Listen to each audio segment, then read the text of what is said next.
Hello everyone and welcome back to Major Minor... No? Yeah, it was. Okay. Hello everyone and welcome back to Major Minor. On the last episode, we found Limo! Limos are cool and midnight deaths and shit. So it's like, what the fuck? But now we're here, now we're doing stuff, now we're rocking and jamming. Oh yeah, have a pod is now. Hey, hey, hey. Before I stepped out of the limo, I was scared. Rook didn't exactly instill us with confidence. However, upon seeing Akihabara, that all changed. I've looked at pictures before, seen things online, but like with everything else, pictures don't suffice. Well, what do you think? It's stunning! I almost don't believe it! It's prettier than I could have ever imagined. So where's this maid cafe? I've been dreaming about this for years. Don't worry, it's not much farther. And I guess I can open up to you now. No need for secrets between the three of us. We're going to Cafe Chat. It's a popular joint around here, run by a bubbly girl named Eclair. Are you serious, Jade? That's the one I heard about online. It's supposed to have a wait time of months. Yes, but remember who you are. Exceptions can be made here and there, especially for the prestigious Lucky 2. Trust me, I don't stop at the basics. I was able to get you in a session with Eclair. That's right, #1 maid in Tokyo. You've got to be kidding me. Whoa, calm down. I think I felt the earth shake a little bit there. I'm certainly not kidding. You know my humor is top-notch. You'd be able to tell if I was joking. Hey, that's actually a good one, Jade. Even if it wasn't intentional. By all means, lead the way. I'm trying so hard not to freak out. Not so fast, Keela. I have to go. Rook will be taking it from here, alright. He knows the area a little better than me. I have business to attend elsewhere. I need to get Numi back safely as well. Sorry I can't join you. Maybe next time. No apology necessary. Jade retreats back into the limo and slowly drives away. She certainly is a treat. A nice middle ground. Not as spazzy as Keela, but not as insensitive as Rook. I liked her. Hopefully I'll get to see her again. Well, Jade, follow me and stay close. If I lose you here, I won't get you back. Rook starts to lead us down the street. He's staring down, focused on his tablet.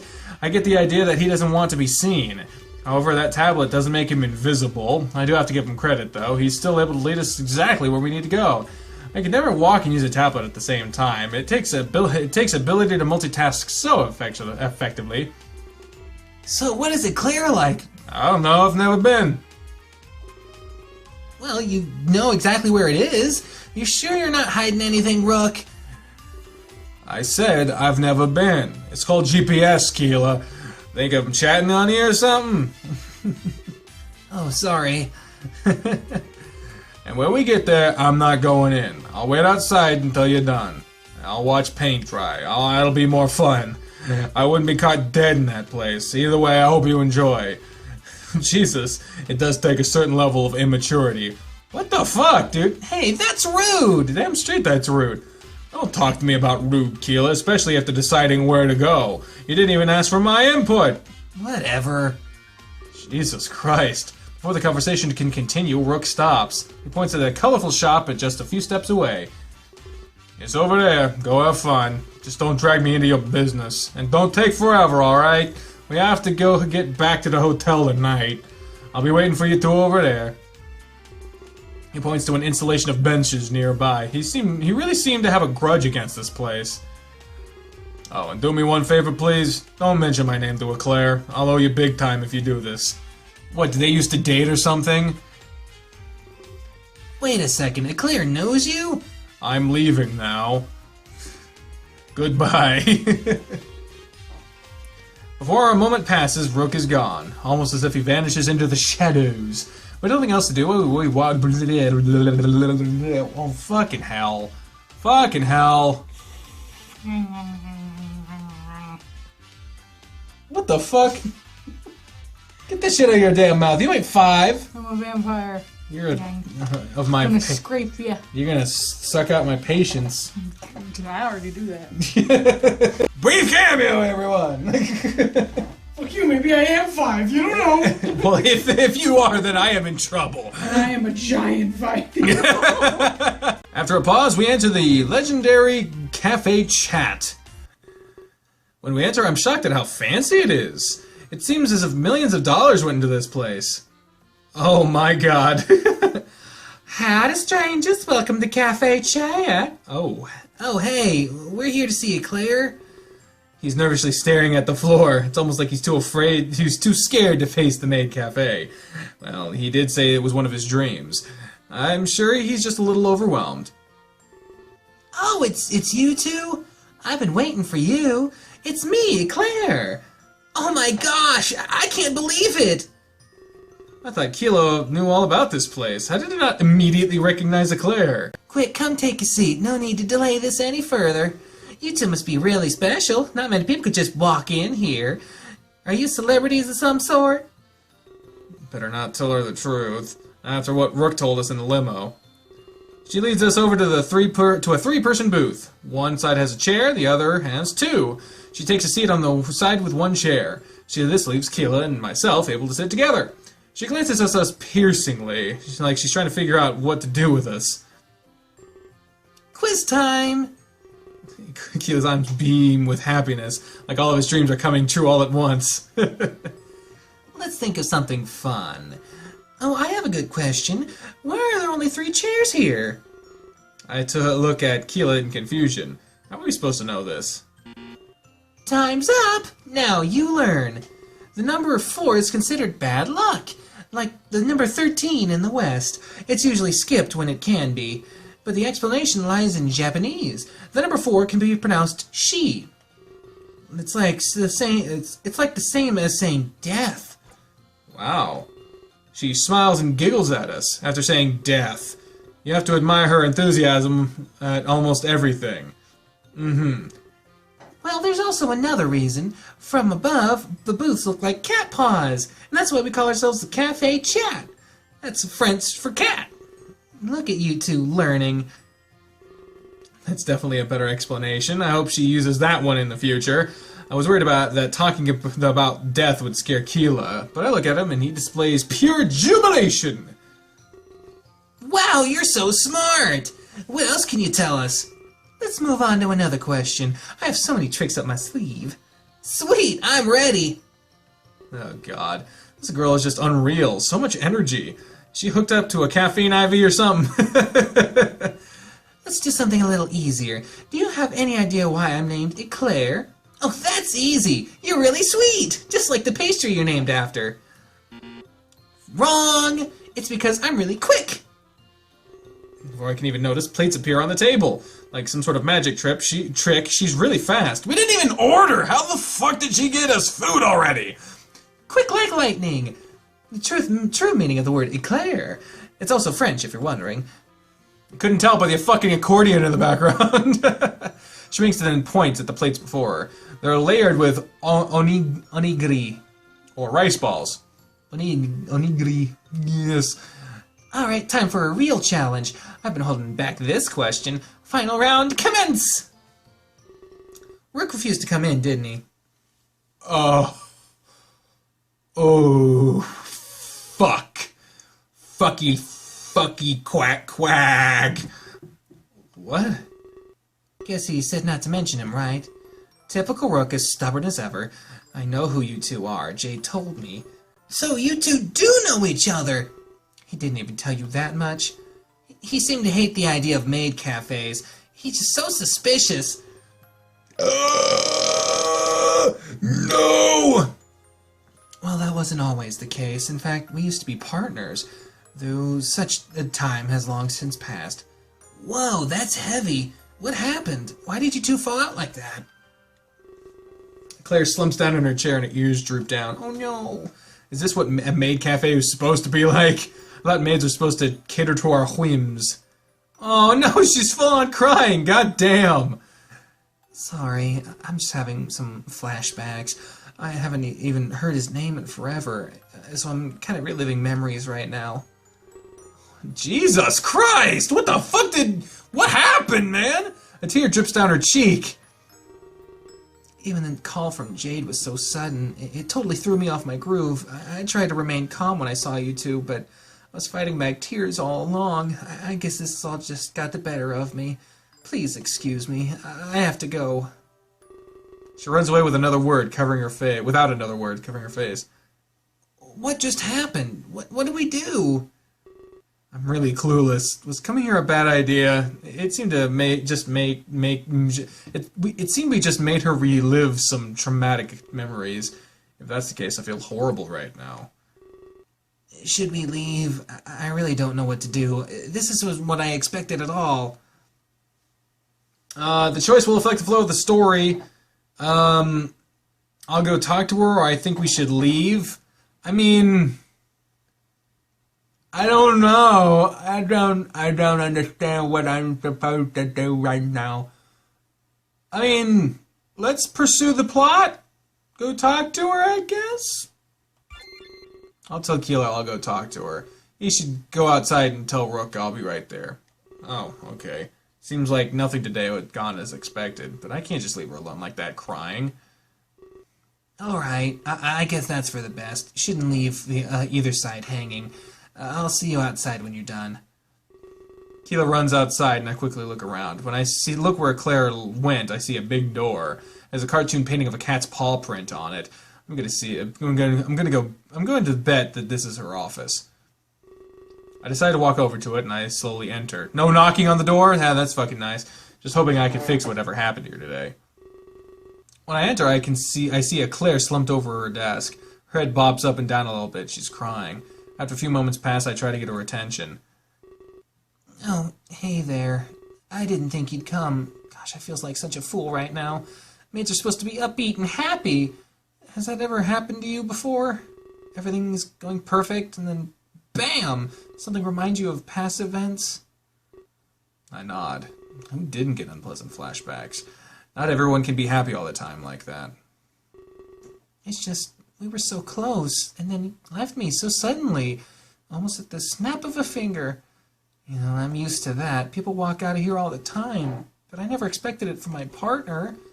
Rook and I were the star duo of Akihabara, and he was the #1 male host in Tokyo.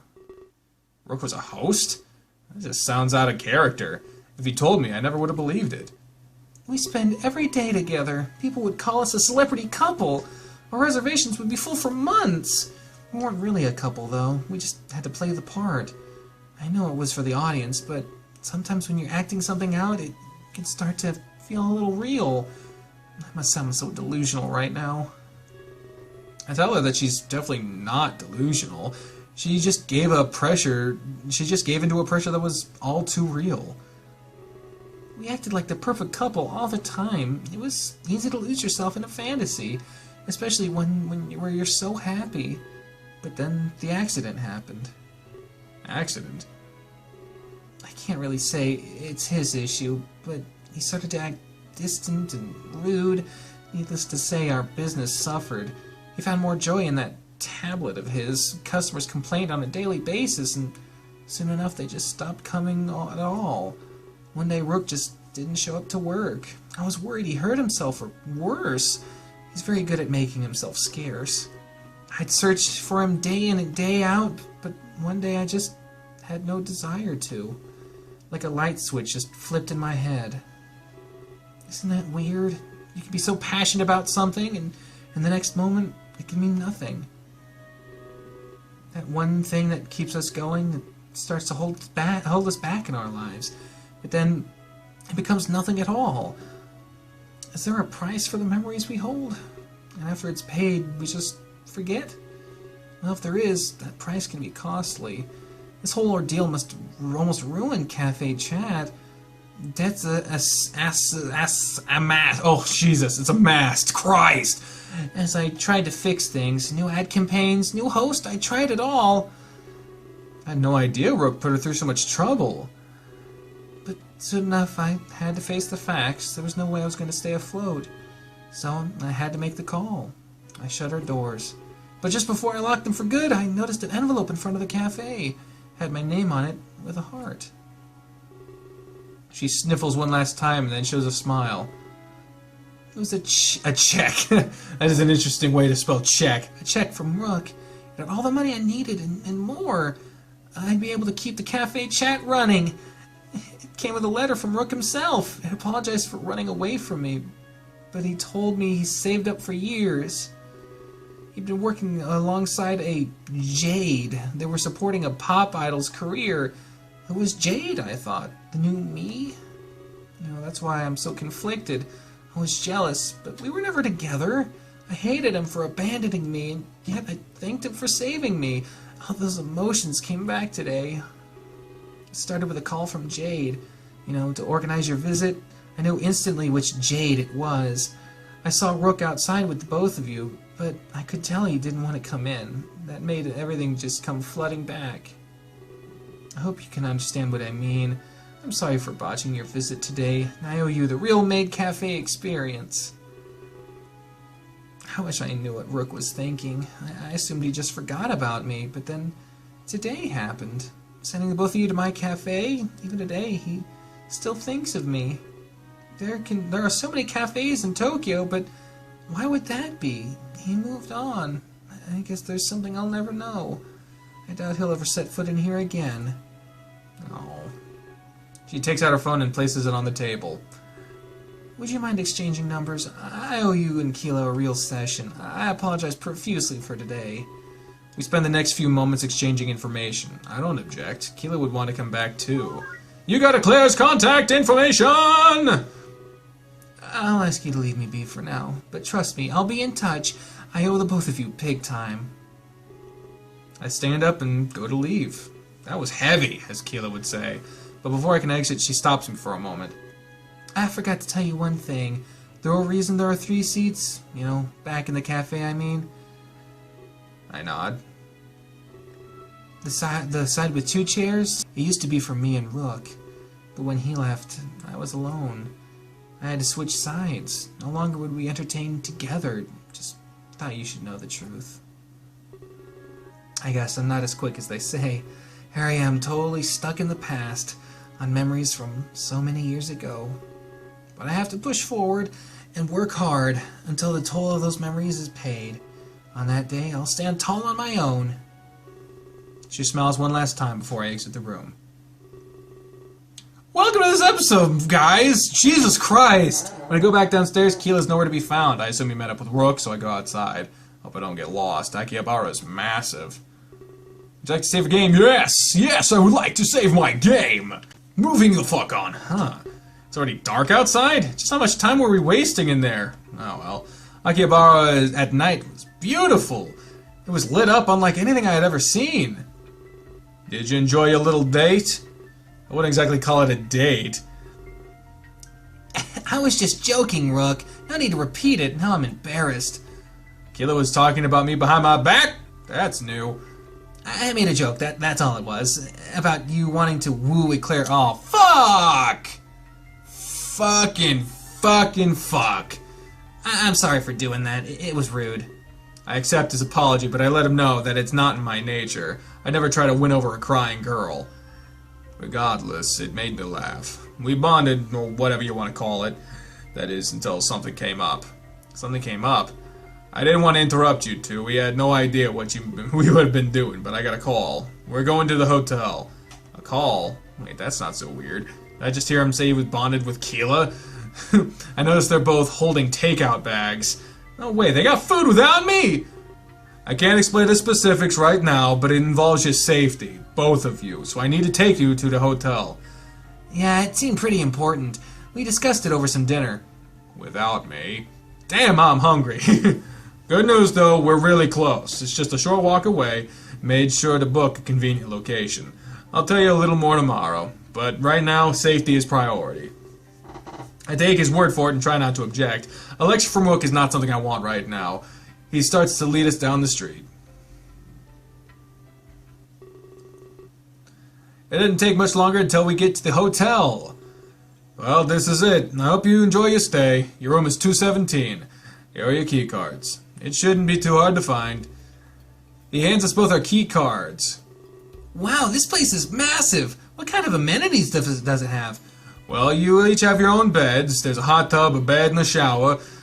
You'll get your own masseuse. A personal masseuse? Well, I could sure go for a massage. This is crazy. I feel like a millionaire. Wonder who else is staying here. If this is the hotel where contest winners stay, there must be all sorts of celebrities present. I hope you two enjoy it. You have no idea how much it cost. Not too much, I hope. Be up at 9 a.m. sharp. I'll come to get you in the morning. If it's not me, it'll be Jade. You'll get to meet some more of the team. Plus, you'll experience the backstage life. There's lots of food, just so you know. Food? Yes, finally! That's all I wanted to hear. Keela excitedly runs to the hotel doors. I decide to give him chase. I wouldn't want to get lost. It doesn't take us long to find our hotel room, but when we do, we're stunned. Would you like to save a game? Yes, I would like to fucking save my game. So, nope. It looks amazing on the inside. It's the biggest hotel room I've ever seen. This place is huge! If you pictured a fancy Japanese hotel, this is exactly what it'd be in your head. It even has a kotatsu. Not that I'm cold or anything, but at least they're prepared for it all. I can't get over how great this place is. It's top tier, that's for sure. Let's turn on the TV and see what's on. I love weird Japanese game shows. He scurries over to the table and grabs the remote. For a moment, he looks confused. I guess the buttons on the remote were on Japanese. I see him find a big red button and press it. Sure enough, TV turns on. I suppose some things are universal between cultures. He sits down on the floor and motions for me to join. It looks like there's some big news report going on. I see crime scene tape. Then I look at the time. Now I know what's going on. Another midnight death? Oh shit, a news reporter appears on the screen. He seems distraught, maybe even scared. Fukumoto here, reporting live from Tokyo. I have some distressing news. Give me a moment here. Confirming. He looks off the screen for a few moments and nods. It's as if he's talking to somebody on the scene. He holds the microphone away from himself. Whatever he's talking about must be unsafe to hear. Sorry, it'll just take a little while longer. I'm sorry for interrupting your program. It'll resume as soon as this is over. He looks away from the camera again, same direction. This Fukumoto wears a face of shock all of a sudden. It's like he's been given horrible news. It's now being confirmed to me, another victim of the midnight deaths. The body was discovered just moments ago. He lets out an audible gulp before continuing. I'm not sure about how to go about saying this, but it's with a heavy heart that I... Heavy heart? Oh no, this must not be an ordinary victim. He gets himself off, taking a gulp before he continues. It's KLACE, the pop idol! Oh, shit! Recently in Tokyo to launch his new tour, but now a victim of these senseless deaths. Well, shit! The creator of the game killed himself in the first fucking few episodes. What? Dots. Dot. Motherfucking dot. An unexpected turn. Yeah, no shit, fucking buddy. Jesus. In an earlier time, in the throne room of Velasquez, the immortal king. Holy God! Whoa! History repeats itself. At least that's what they say, right? We make our mistakes and learn from them. I cannot say, my lord. I'm merely mortal. I live a short life with many mistakes. I'll be gone before history can repeat. But you have the wisdom of millennia. Something I am not lucky enough to hold. Were it a statement, I would agree. But you posed a question. The one I have no right to answer. There's no need to apologize. I was simply thinking aloud. Though I may relate to Player somewhat, he's gaining quite the following. Rightly so. He has some charisma. Enough to bend anyone to his will, even if the cause is as foolish as his. Yes, what a foolish cause that it is. The last time someone sought severance, well, the only thing severed was the head. It is a costly and dangerous desire. Dots! Just a joke, of course, though I forgot about your career. I'll try not to joke about assassination. How is your protege coming along? You mean Conrad? He's conflicted. Sometimes he thinks our methods are harsh. Perhaps he might even think they are wrong. But I was the same. I would give it time, my lord. He will become someone of great importance. Very well. I trust in the both of you. You will expose Lord Player quite swiftly, and so my reign will go unhindered. Of course, my lord. Though Player is not the topic of today, there is a matter of much greater import. Is something wrong, my lord? No. It is the opposite, in fact. My opening of terror to immigrants, it was for a very specific reason. To those who would disagree with me, and I would as well if I were unaware, but the truth of the matter is quite secretive. Truth? You aren't doing this for charity? It is a welcome side effect, to be honest, but my intent wasn't to take in so many. I only sought the arrival of one person, the Savior. The Savior? Yes, I opened our borders solely for them, but so far they have not come. And what might we need saving from? It cannot be from a lack of resources. Lord Player is fooling everyone with that. Indeed it is not, but my lips are sealed. Only know that they are needed urgently. I will require your help, however. I've learned of something recently, a method that may expedite their arrival. I am all ears, my lord. I have finally pinpointed their location. A trusted source has found the Savior. They reside on a planet called Earth. I've never heard of it. For a very specific reason, and Earth is not connected to any other world. It is what I call an untouched planet. Such a thing exists? Only when you have something to hide. Or in that case, something to shelter. How can I help? It seems Earth is beyond anyone's reach. I'm happy to assist, but I seem unable to. Gladly, that is not the case. That trusted source I mentioned earlier, they've come with a means to reach Earth. The means to retrieve the Savior. Retrieve, my lord?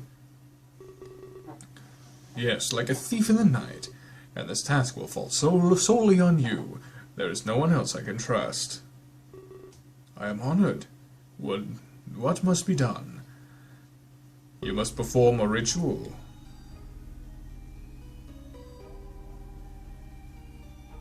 Why? So they're probably the cause of the midnight deaths, trying to find the person, trying to take him. Oy. Slow ass transitions. Keelan and I remain frozen in fear. We watch in horror as the TV displays a gruesome image. We see a body bag being loaded into an ambulance. It drives away without its siren wailing. That means, no, it can't be. It just can't! Suddenly everything seems to come crashing down. There would be no more world tour? Would we be sent back home? Would we become some sort of media hotshots? Keela's jaw appears inches from the floor. I can tell he's fighting off tears with fervent effort. He seems to be unable to form a coherent sentence. I reach out to comfort him and I can't move. I know this feeling by now. I've experienced it several times today on the train ride here. Here we go. I'm about to be visited. Now loading by him! Oh, Jesus. Welcome back, asshole! It is an interesting thing, isn't it? Life is such a frail force, while death is infinitely more powerful. Some would hope it's the other way around. To watch your world fade away, like a small fly being swatted on the wall. Just like that, someone can die. No one is above death, just as no one is below life. I've had enough of his cryptic speeches. I deserve some answers, and I make that very clear. Thankfully, I am able to move and speak again. You want answers? What is an answer exactly? A doorway to more questions, perhaps? For fuck's sake, now he's just getting pretentious. But I sense some nervousness. Is he worried about something? It's like he's trying to stall. Well, I did promise you answers, but I cannot suspend this place for long. Please come with me to the Ark. Suspend? You'll have to grab my hand. A connection is required to do this. What about the first time? I spent a moment thinking before acting. Come on now, grab my hand. If the suspension ends, you'll be trapped. You don't want to know what happens then. I don't know what the fuck. I mean, grab his hand. I mean, I don't want to fuck things up. He seems happy at your compliance. Well, I'm glad you're fucking happy. I reach out and grab his hand. I had no idea what he was planning, but I trusted him. I'm not sure if I trust him, but I just don't want to be fucking stretched across universe high. Especially if he's going to give me some answers. I couldn't disobey him on the verge of the truth. And to give me a powerful like he implied he did, he had to trust me as well. Presumably. This might hurt a little bit. He smirks at me as he snaps his fingers, this time using his free hand. Now loading, and then we're in the Ark. Just like that. First and foremost, allow me to apologize. I feel as though you may be overwhelmed. It's not like me to take things so fast. But recently, matters have become urgent. Furthermore, I will give you answers. I feel like you deserve that much. You were thrust into unusual circumstances. So I welcome you once more to the Ark. A place where you can relax and ponder. A place where you can collect yourself. Only a select few are allowed entry here. Oh God! Those that I trust with my life. Not only that, the lives of many. And you were the first in a very long time. So you are free to relax. No danger will befall you here. Not as long as you are by my side. He inches closer to me, as if my safety increases with his proximity, goddammit! So about those answers you requested, I'm willing to provide you with them. But I'll only answer one question. There are other more important matters at hand. I would like it if you thought carefully. I will not be vague or hide the truth, so make sure you ask what you truly want. You deserve it after what you've experienced, but there are far larger issues at hand. I fear the death of KLACE is unimportant. Damn, dude! Unimportant? Well, that's an insult for sure, especially when someone just lost their life. But it's probably unwise to vocally contest him. Instead, I stop and think what I should ask. Please don't make me type it. Please don't make me type it. But only one question, that's hardly fair. There was a veritable mountain of them in my mind. Please do not make me type it. Everything about today was an enigma, and much of it fell into the realm of the supernatural. He can't expect me to find closure from one question, unless that was the point. Please do not make me type it. The ability to bend the reality to my will? He's testing me. There all had to be a way to get all of the answers, but still adhere to his rule of one question. If this power was true, I could easily accomplish that. Please do not make me type the question. Please, God. Yes, I would like to save my game. Okay. And that'll be the end of this episode. On the verge of asking some fucked up question. We will see what happens in the next one. But until then, ladies and gentlemen, I've been the trained up professional speaking for the voices in my head when I say until next time. Fare thee well. Bye, everyone.